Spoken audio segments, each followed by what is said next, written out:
Andriamatoa Ramasy Adolphe dia mametraka ny Ahiana amin'ny mety sy ny korotana aorian'ny fifidianana, izany hoy izy dia noho ny tsy fahafenon'ny fepetra hanatanterahana izany fifidianana madio sy mangarahara izany.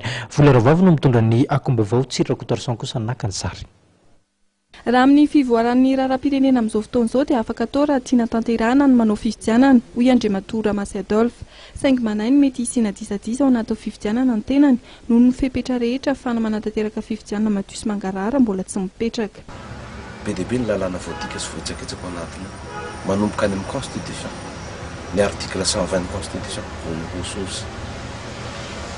Be dia be ny lalàna raha ohatra tena hoe nanana an'izany finiavana izany ny fanjakana tena hanao hoe fifidianana tena izy dia tsy ny 2012-005 fotsiny ny kitihany fa tokony kitihana ihany koa ny 2012-014, 2012-015, 2012-016 lalàna mifampiankina daholo izany rehetrarehetra kanefa maninoniny ihany no ny kitihana.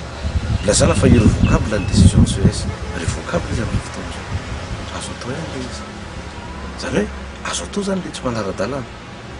Nefa dia ny mpampiatra lalàna no ampanaovana an'izy. Raha izay faharoa, ny lalàna ny 2012-015 no code électoral ny manambara mazava be fa manomboka ny 3 avril ka hatramin'ny 3 novembre ka hatramin'ny 1er avril amin'izay tsy taniditra dia tsy azo anaovana fifidianana eto Madagasikara. Ny antony fahavaratra be dia be ny lalana tsy azo idirana eto Madagasikara, miakatra ny rano any ambanivohitra.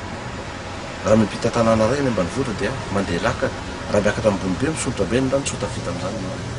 Izany situation climatique izay tsy miankina amintsika akory fa objectif amintsika izany situation izany. Nefa dia aoriana kely amin'izay iny zavatra mitrany efa cyclone.